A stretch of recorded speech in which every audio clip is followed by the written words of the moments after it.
ಮೊದಲನೇದಾಗಿ ಶಿಕ್ಷಣದ ಬಗ್ಗೆ ಮಾತನಾಡುವಂಥದ್ದಾದರೆ, ವಿದ್ಯಾರ್ಥಿಗಳಿಗೆ ಈ ತಿಂಗಳು ಅತ್ಯುತ್ತಮವಾದಂತಹ ಫಲಗಳನ್ನು ನೋಡ್ತೀರಾ ಅಂತಲೇ ಹೇಳ್ಬೋದು. ನಿಮ್ಮ ಕಾನ್ಸಂಟ್ರೇಷನ್ ಲೆವೆಲ್ ಹೆಚ್ಚಾಗುತ್ತೆ ಅಂತಲೇ ಹೇಳ್ಬೋದು. ಸಂಬಂಧಿಸಿದ ವಿಷಯಗಳಲ್ಲಿ ನೀವು ಉತ್ತಮ ಯಶಸ್ಸನ್ನು ಗಳಿಸ್ತೀರಾ ಅಂತಲೇ ಹೇಳ್ಬೋದು. ಮೊದಲ ವಾರದಿಂದಲೇ ನಿಮಗೆ ಸಕಾರಾತ್ಮಕವಾದಂತಹ ಫಲಿತಾಂಶಗಳು ಸಿಗಲಾರಂಭಿಸುತ್ತೆ ಅಂತಲೇ ಹೇಳ್ಬೋದು ಈ ತಿಂಗಳು. ಇನ್ನು ಸ್ಪರ್ಧಾತ್ಮಕ ಪರೀಕ್ಷೆಗಳಲ್ಲೇನಾದರೂ ನೀವು ಪಾಲ್ಗೊಳ್ತಾ ಇದ್ದೀರಾ ಅಂತ ಹೇಳಿದ್ರೆ, ಇಲ್ಲಿ ನೀವು ಉತ್ತಮ ಅಂಕವನ್ನು ಪಡೆಯುವಂತಹ ಸಾಧ್ಯತೆ ಹೆಚ್ಚಾಗಿದೆ ಅಂತಲೇ ಹೇಳ್ಬೋದು.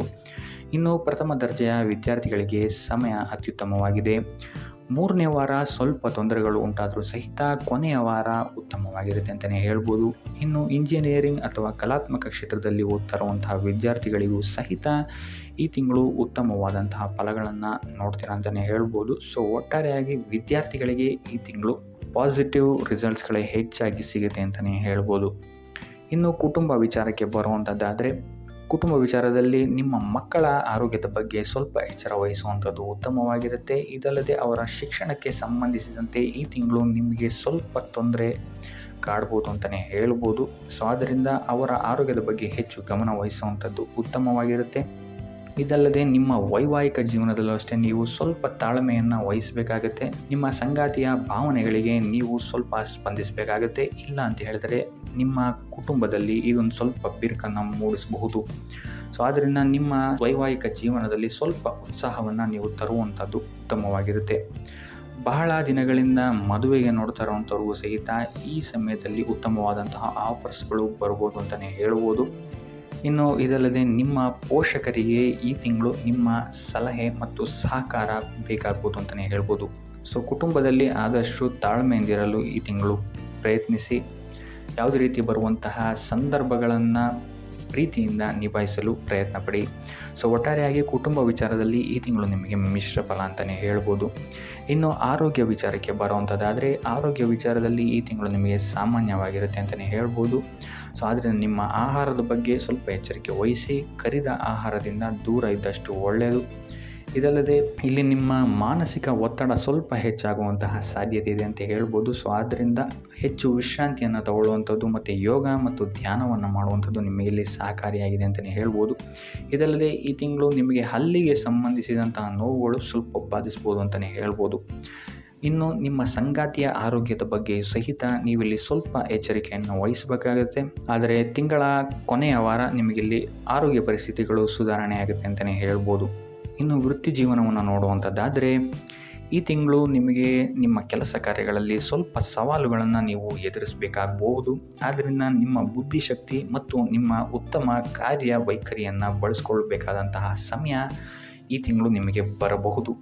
ಸಮಸ್ಯೆಗಳ ಬಗ್ಗೆ ಚಿಂತೆ ಮಾಡದೆ ಆದಷ್ಟು ಪರಿಹಾರದ ಬಗ್ಗೆ ಹೆಚ್ಚು ಗಮನವನ್ನು ಕೊಡುವಂಥದ್ದು ನಿಮಗಿಲ್ಲಿ ಪಾಸಿಟಿವ್ ರಿಸಲ್ಟನ್ನು ಕೊಡುತ್ತೆ ಅಂತಲೇ ಹೇಳ್ಬೋದು. ವೃತ್ತಿ ಜೀವನದಲ್ಲಿ ಆದಷ್ಟು ಸ್ಕಿಲ್ಸ್ಗಳನ್ನು ಅಪ್ಗ್ರೇಡ್ ಮಾಡ್ಕೊಳ್ಳೋಕ್ಕೆ ಟ್ರೈ ಮಾಡಿ. ಇದರಿಂದ ನಿಮಗೆ ಮುಂದೆ ಬರುವಂತಹ ಅವಕಾಶಗಳಿಗೆ ಹೆಚ್ಚು ಸಹಕಾರಿಯಾಗಿರುತ್ತೆ ಅಂತಲೇ ಹೇಳ್ಬೋದು. ಇದಲ್ಲದೆ ಕೆಲಸದ ಒತ್ತಡ ನಿಮ್ಮ ಮೇಲೆ ಹೆಚ್ಚು ಬಾಧೆಯನ್ನು ನೀಡದಂತೆ ನೋಡಿಕೊಳ್ಳಿ. ಆದಷ್ಟು ಯೋಗ ಧ್ಯಾನವನ್ನು ಮಾಡುವಂಥದ್ದು ಉತ್ತಮವಾಗಿರುತ್ತೆ. ಕೊನೆಯ 2 ವಾರಗಳು ನಿಮಗೆ ಸಕಾರಾತ್ಮಕವಾದಂತಹ ಫಲಿತಾಂಶಗಳನ್ನು ನಿಮ್ಮ ಕಾರ್ಯಕ್ಷೇತ್ರದಲ್ಲಿ ಇದು ಒದಗಿಸುತ್ತೆ ಅಂತಲೇ ಹೇಳ್ಬೋದು. ಇನ್ನು ಉದ್ಯೋಗ ಏನಾದರೂ ಬದಲಾಯಿಸಬೇಕು ಅಂತಿದ್ರೆ ಅಥವಾ ಹೊಸ ಉದ್ಯೋಗವನ್ನೇನಾದರೂ ನೀವು ಹುಡುಕ್ತಾ ಇದ್ದೀರಾ ಅಂತ ಹೇಳಿದ್ರೆ, ನಿರೀಕ್ಷಿತ ಫಲಿತಾಂಶವನ್ನು ನೀವು ಪಡೆಯಲು ಹೆಚ್ಚು ಶ್ರಮವನ್ನು ಹಾಕಬೇಕಾಗ್ಬೋದು ಈ ತಿಂಗಳು. ಆದ್ದರಿಂದ ವೃತ್ತಿ ಜೀವನದ ಬಗ್ಗೆ ಯಾವುದೇ ರೀತಿಯಾದಂತಹ ಆತುರದ ನಿರ್ಧಾರಗಳನ್ನು ಈ ತಿಂಗಳು ತಗೊಳ್ಳೋಕ್ಕೆ ಹೋಗಬೇಡಿ. ಆದಷ್ಟು ನಿಮ್ಮ ಗುರು ಹಿರಿಯರ ಸಲಹೆ ಮತ್ತು ಸಹಕಾರವನ್ನು ತಗೊಳ್ಳುವಂಥದ್ದು ಉತ್ತಮವಾಗಿರುತ್ತೆ. ಇನ್ನು ಹಣಕಾಸಿನ ವಿಚಾರಕ್ಕೆ ಬರುವಂಥದ್ದಾದರೆ, ಹಣಕಾಸಿನ ವಿಚಾರದಲ್ಲಿ ಈ ತಿಂಗಳು ನಿಮಗೆ ಮಿಶ್ರ ಫಲ ಅಂತಲೇ ಹೇಳ್ಬೋದು. ಈ ತಿಂಗಳು ನಿಮಗೆ ಎಷ್ಟು ಆದಾಯ ಬರುತ್ತೆ ಅಷ್ಟೇ ಖರ್ಚು ಸಹಿತ ಹೆಚ್ಚಾಗುತ್ತೆ ಅಂತಲೇ ಹೇಳ್ಬೋದು. ಆದ್ದರಿಂದ ನಿಮ್ಮ ಖರ್ಚಿನ ಬಗ್ಗೆ ಹೆಚ್ಚು ಗಮನ ಇಡುವಂಥದ್ದು ಉತ್ತಮವಾಗಿರುತ್ತೆ ಈ ತಿಂಗಳು ನಿಮಗೆ ಹೆಚ್ಚಾಗಿ ಆರೋಗ್ಯದ ಮೇಲೆ ಹೆಚ್ಚು ಖರ್ಚಾಗುವಂತಹ ಸಾಧ್ಯತೆ ಇದೆ ಅಂತಲೇ ಹೇಳ್ಬೋದು. ಇದಲ್ಲದೆ ಐಷಾರಾಮಿ ವಸ್ತುಗಳಿಗೂ ಸಹಿತ ನೀವಿಲ್ಲಿ ಹೆಚ್ಚು ಖರ್ಚನ್ನು ಮಾಡಬೇಕಾಗ್ಬೋದು ಅಂತಲೇ ಹೇಳ್ಬೋದು. ಆದ್ದರಿಂದ ಹೆಚ್ಚು ಗಮನ ಇಡಿ. ಇದಲ್ಲದೆ ಹೂಡಿಕೆ ಮಾಡಬೇಕಾದ್ರೂ ಸಹಿತ ಯಾವುದೇ ರೀತಿಯಾದಂತಹ ಇನ್ನೊಬ್ಬರನ್ನ ನಂಬಿ ಹೂಡಿಕೆ ಮಾಡೋಕ್ಕೆ ಹೋಗಬೇಡಿ. ಆದಷ್ಟು ಸಾಧಕ ಬಾಧಕಗಳನ್ನು ನೋಡಿಕೊಂಡು ತಜ್ಞರ ಸಲಹೆಯನ್ನು ಪಡೆದು ಹೂಡಿಕೆ ಮಾಡುವಂಥದ್ದು ಉತ್ತಮವಾಗಿರುತ್ತೆ. ಇನ್ನು ವ್ಯಾಪಾರಿಗಳು ಮತ್ತು ಸ್ವಯಂ ಉದ್ಯೋಗಿಗಳಿಗೆ ಈ ತಿಂಗಳು ಸಾಮಾನ್ಯವಾಗಿರುತ್ತೆ ಅಂತಲೇ ಹೇಳ್ಬೋದು. ಆದರೆ 3ನೇ ವಾರದ ನಂತರ ನಿಮಗಿಲ್ಲಿ ಸ್ಥಿತಿಗತಿಗಳು ಸುಧಾರಣೆಯಾಗುತ್ತೆ, ನಿಮಗಿಲ್ಲಿ ಆದಾಯ ಹೆಚ್ಚಾಗುತ್ತೆ ಅಂತಲೇ ಹೇಳ್ಬೋದು. ಇನ್ನು ನೀವೇನಾದರೂ ಹೊಸ ಬಿಸ್ನೆಸ್ ಸ್ಟಾರ್ಟ್ ಮಾಡಬೇಕು ಅಂತಿದ್ರೆ ಅಥವಾ ಪಾಲುದಾರಿಕೆಯ ಉದ್ಯಮದಲ್ಲಿ ಏನಾದರೂ ಪ್ರಾರಂಭಿಸಬೇಕು ಅಂತ ಇದ್ದರೆ ಪ್ರತಿಯೊಂದು ವಿಚಾರಗಳನ್ನು ನೀವು ಗಣನೆಗೆ ತಗೊಳ್ಳುವಂಥದ್ದು ಉತ್ತಮವಾಗಿರುತ್ತೆ ಅಂತ ಹೇಳ್ಬೋದು. ಸೊ ಈ ವಿಚಾರಗಳಲ್ಲಿ ಆತುರದ ನಿರ್ಧಾರಗಳಿಂದ ಆದಷ್ಟು ದೂರ ಉಳಿಯುವಂಥದ್ದು ಉತ್ತಮವಾಗಿರುತ್ತೆ ಅಂತಲೇ ಹೇಳ್ಬೋದು. ಸೊ ಒಟ್ಟಾರೆಯಾಗಿ ನಿಮಗಿಲ್ಲಿ ಆರ್ಥಿಕ ಕ್ಷೇತ್ರದಲ್ಲಿ ಮಿಶ್ರ ಫಲ ಇದೆ ಅಂತಲೇ ಹೇಳ್ಬೋದು ಈ ತಿಂಗಳು. ಸೊ ಒಟ್ಟಾರೆಯಾಗಿ ಹಣಕಾಸಿನ ವಿಚಾರದಲ್ಲಿ ಈ ತಿಂಗಳು ನಿಮಗೆ ಮಿಶ್ರ ಫಲ ಅಂತಲೇ ಹೇಳ್ಬೋದು.